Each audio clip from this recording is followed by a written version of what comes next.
I've lived that way where you're just pouring into everybody else because that's what you're supposed to do. And then you don't take care of yourself and you're miserable and you end up kind of playing the martyr a little bit. And so it's like you do have to take care of yourself. Otherwise, you're not going to be available, like authentically available for other people. Welcome to the Carla Rand Show, a weekly podcast designed to dig into the lives of everyday people. People who are making a positive impact, people who have risen above and overcome obstacles. Insights and stories from ordinary individuals who inspire us all towards the truly extraordinary. Here's your host. Hey, it's Carla, and I got to interview Alannah Lammiman today. And she used to babysit for me when she was like 14 or 15, and she used to babysit my kids.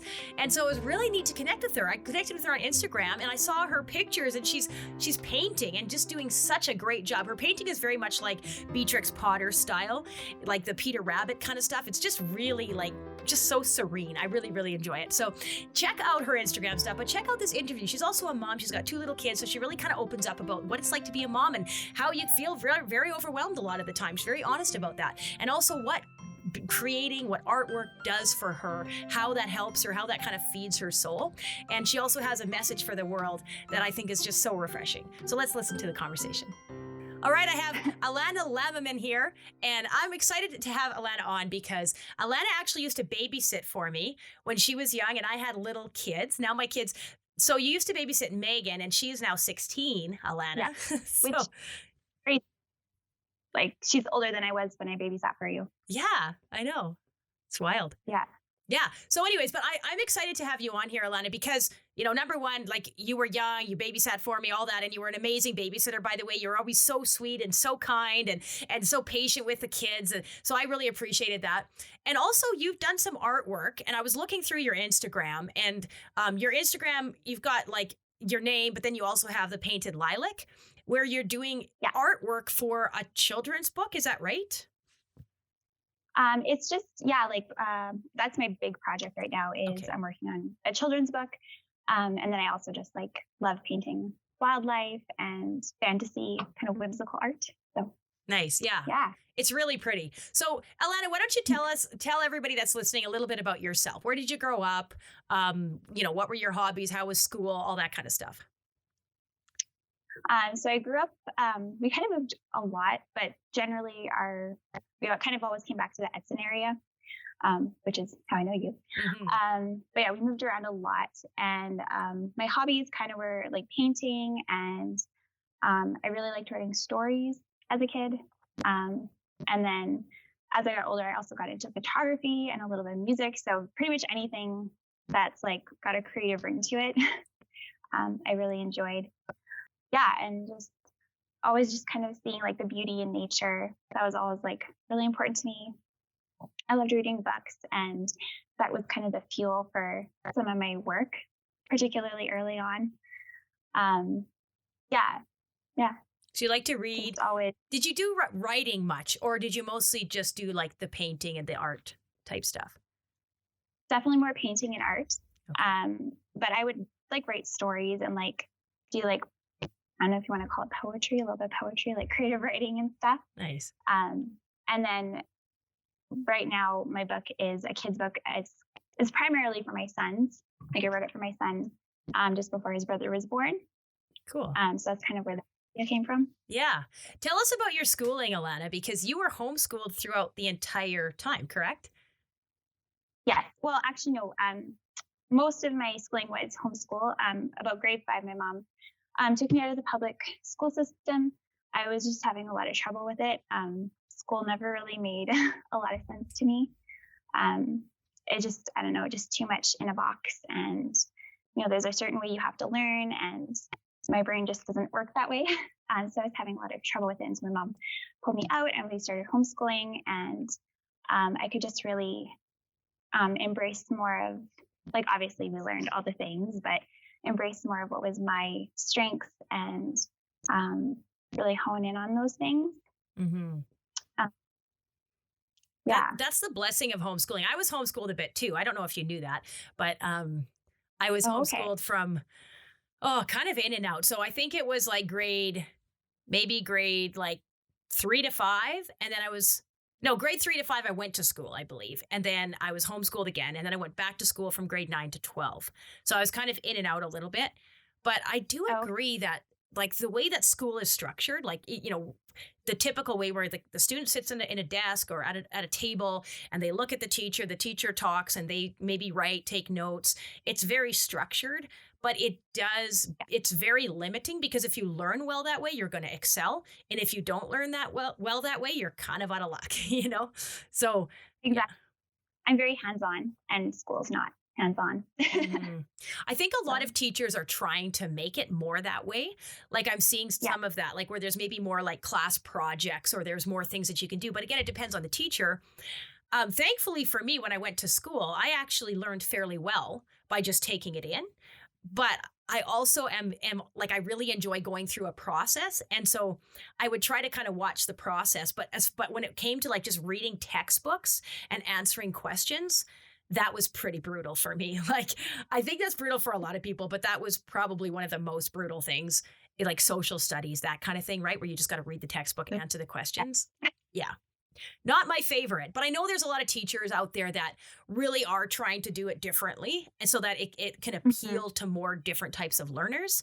So, Yeah. yeah, but I do agree. There's so much, like, there is so many boxes, right? Like, we do math this way, we do English this way. This is how we do art. This is how, Mhm. and it's very structured. And I think it's still good. Like, you get a sampling of everything, but I think, it's impossible to make it serve everybody well, because everyone is so different.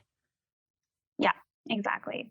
So when you can kind of find out what works for each person individually, and you can do this when you're homeschooled, is like learn their style and Mhm. their strengths and interests, and you can learn through that vehicle, and it's just so much more effective.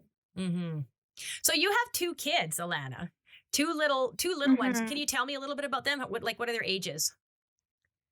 Yeah, so Blaze is 3, and he's just like so sweet. He's just a really happy, funny little guy, and he loves to read and to draw and trains. He loves trains. And then Jace is 7 months, and he is so happy. Like, he's just a little ball of sunshine. Like, he laughs at everything his brother does. His brother is hilarious. So yeah, they're a lot of fun to be with. Nice. So what has it been like, being a mom? Because there's a lot of moms that are going to be listening to this, and I'd like to hear your perspective, because you're still a young mom, right? Um, Yeah. but what has it been like? Like, what have you learned from that process? Um, a lot of things. Like, I feel like I've really learned just like I tend to be an idealist. Yeah, I would love if everything had an ideal and you could live up to that. It would be great. I'm But the same life is not way. like I'm the same way. I want yeah, everything to be perfectly like, this is the ideal. Let's all hit this. yeah, Yeah. exactly. And life is not like that. And when you have kids, especially, it just really like opens that up. So I think it's made me a bit more realistic, and I hope empathetic.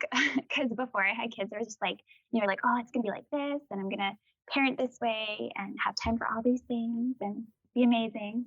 And and you kind of like have your kid, your first kid, and you're like, wow, this is really hard. And it just kind of gives you this chance to like, I don't know, be empathetic and more understanding to other people, and be like, okay, when people say things are hard, like they mean it, and you can't fit everything into a box. Yes. And I've just right now I've been trying to learn just how to make more time for the things I love, um, and while still being present for my kids, but not getting sucked into just the checklist of it all. Yes. Because there's so much as a mom that you need to be present for, and thinking about. You have so many needs that you need to attend to, but you still need to um, think about what you need, right, as a person. Yeah, and I'm Um, glad you said that, because a lot of people, Alana, they don't learn that until they're, a lot older, and they're, hitting a crisis. Like, you know, so how do you spend, like, what does that look like to you, Alana? Like, sort of taking care of yourself. um, I think a lot of it is just really finding out what is important to me, and like what gives me life, I guess, what's life giving to me, and trying to fit that into my role as a mom. Um, Not letting real life take away my joy in being alive, I guess. Like, you Mhm. don't want your day to go by and it's just like I just checked a bunch of boxes and fed people snacks. all day. And wiped counters all day. Exactly. Yeah. Because it's really easy for that to happen. And so trying to, these are the things I need to do, but also these are the things that give me life, and just trying to quickly fit them into my day. Like my son and I read a lot. We do a lot of reading, make sure we get outside. I'm trying to do more artwork around him so that he's influenced by that and seeing like mom still does stuff that matters to her. And we can actually do that together, and he can learn through me being creative, which is something I'm still in process of learning. A lot of times I'll bring out my sketchbook and he just wants to color all over it. Right. So, Yeah. it's a, Yeah. yeah. But it's good that you're trying, and you're, and I think too, when kids see that, then they have those expectations for themselves too. Like, oh, mom always had something that she kind of also did besides just doting on me. Right. Not that we shouldn't, look after our kids. Like, I'm not saying that, but I think sometimes we just give everything to our kids, and we let go of everything that maybe sort of makes us up, or like you said, things that can really light us up and feed our soul, Yeah. Well, because otherwise, like your identity can really get wrapped up in just being a mom. And even though it's a wonderful part of what you do, ultimately your identity has to lie in something a lot bigger, right? Because then you get dragged down when you have a bad day or things don't go well, right? Like, or those little monsters don't behave and they don't listen to mommy. yeah. And then you just get dragged down, right? When it doesn't perfectly. Totally. Can I ask you how old you are, Alannah? 27. 27. So that's very insightful for somebody that's 27. Because like I said, a lot of people, they don't pick that up until they're sort of crashing and burning. And then all of a sudden they're like, oh my goodness, I guess I need to do something for myself too. But a lot of people see that as selfish. Have you ever struggled with that, Alannah? Kind of feeling like, oh, I want to do a little bit of my own stuff, but I really should just do everything around my kids? Yeah, definitely. I'm a huge people pleaser. And I guess technically I've had my crash and burn just really early, maybe. Okay, good. It just drowns you. Like, you can't please everybody. You can't be 100% for everybody, especially if you're not taking care of yourself. And I still, even as I say that right now, there's a part of me that's like feels selfish in saying that, but it's the truth. Like, I've lived that way where you're just pouring into everybody else because that's what you're supposed to do. And then you don't take care of yourself and you're miserable, and you end up kind of playing the martyr a little bit. And so it's like you have to take care of yourself. Otherwise you're not going to be available, like authentically available for other people. Yes. Yeah. That's so good. Yeah. Thank you for sharing that. That's great. So why are you an artist, would you say? Do you consider yourself an artist, Alannah? That's a first question. Yeah. Okay. Yeah. So what is an artist? Like how did that process happen for you? I think it's just kind of like anybody who takes the time to make things, and it doesn't have to be professionally. It can just be in your spare time, just little bits and pieces, right? It's what you invest in. And I've always spent a lot of time investing in art and creating new things. And so, yeah, it doesn't have to be anything professional. Or right now I do have like an online shop, which I said to my husband, I was like, I feel like I'm actually like an artist. Like, I can say that. Like, I can be like, oh, artist. But really, it's just what you invest in. What would you say? So, oh, go ahead. Oh, you were just asking kind of like how I got to that place. Like, yeah. What for me to it would be a few things. And it's changed over time, like each season. It's been a little bit different. When I was a kid, it was just what I loved to do. And then as a teen, it was a bit of escapism, because I could kind of create just whatever I wanted, whatever little world I wanted to be in besides reality. I could make that happen and just kind of be there and be safe. And then as I've gotten older, it's become a source of connection and to other people, as well as just realizing like God's given us each gifts, and He's the ultimate creator, and we can use the things we create and the energy we pour into that to just kind of reflect that goodness that He's given us.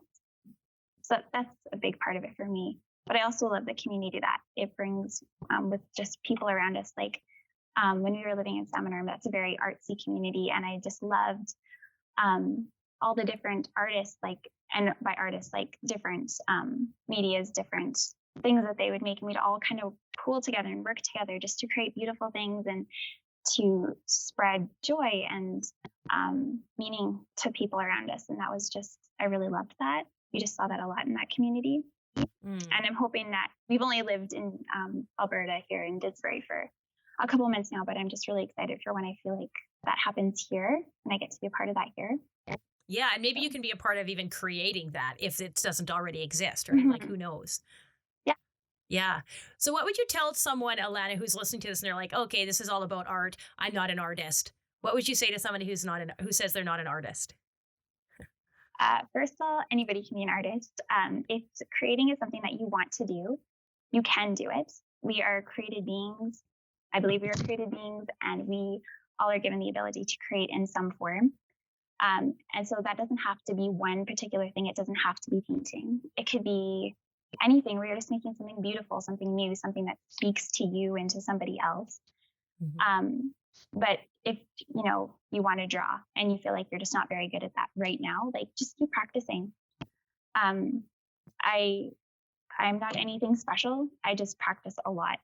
I don't like to use the word talented. I think there are some people out there that are genuinely very talented, but I think a lot of it is just hard work. You just keep practicing over and over until you get to the place where you want to be with the skill. So yeah, just keep working at it.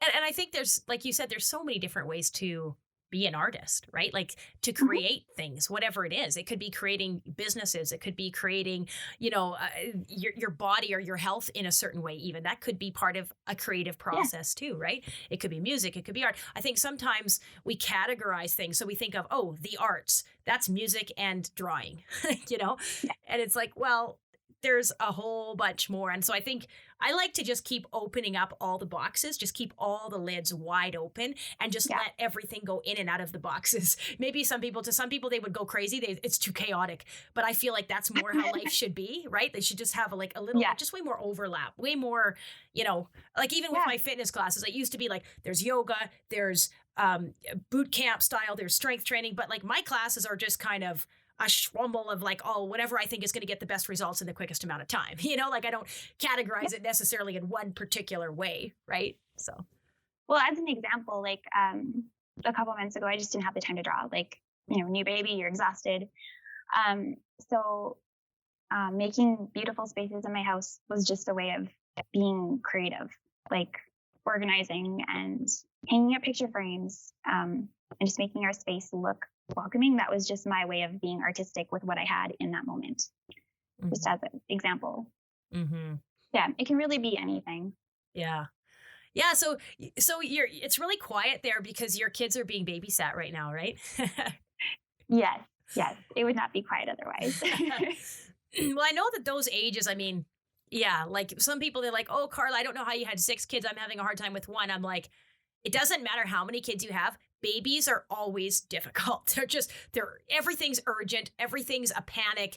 They need you all the time. Your time is really not your own.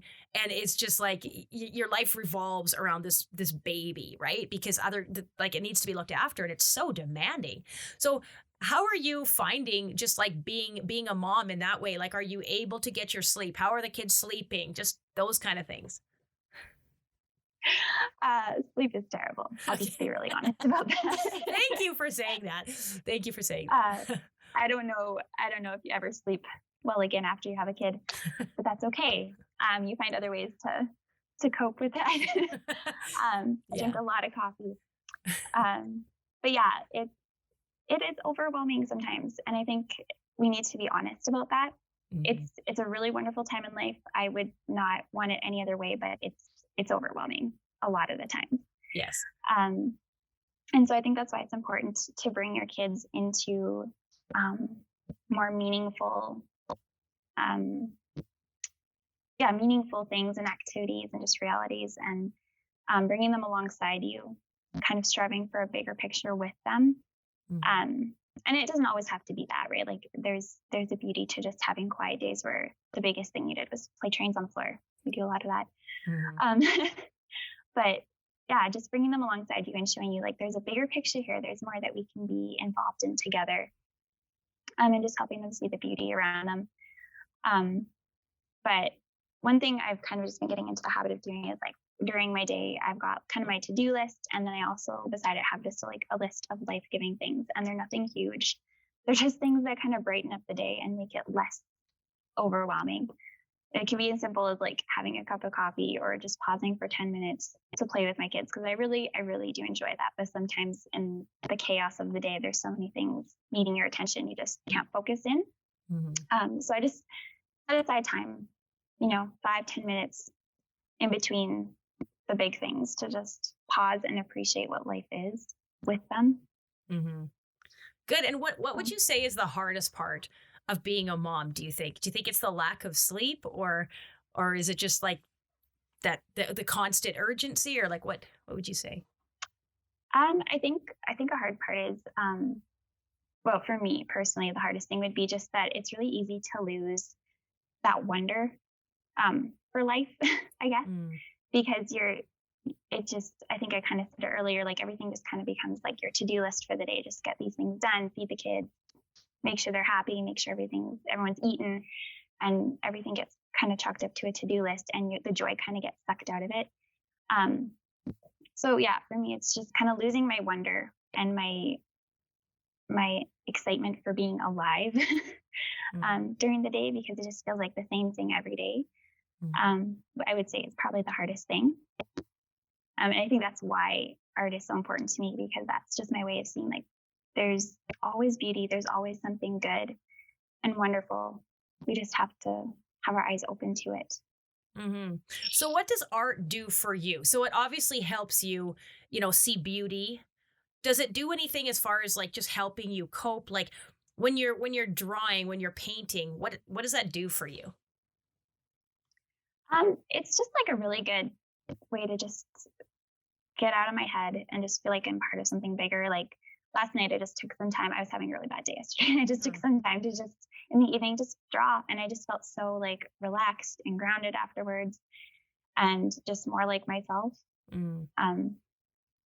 Yeah, it's just very grounding.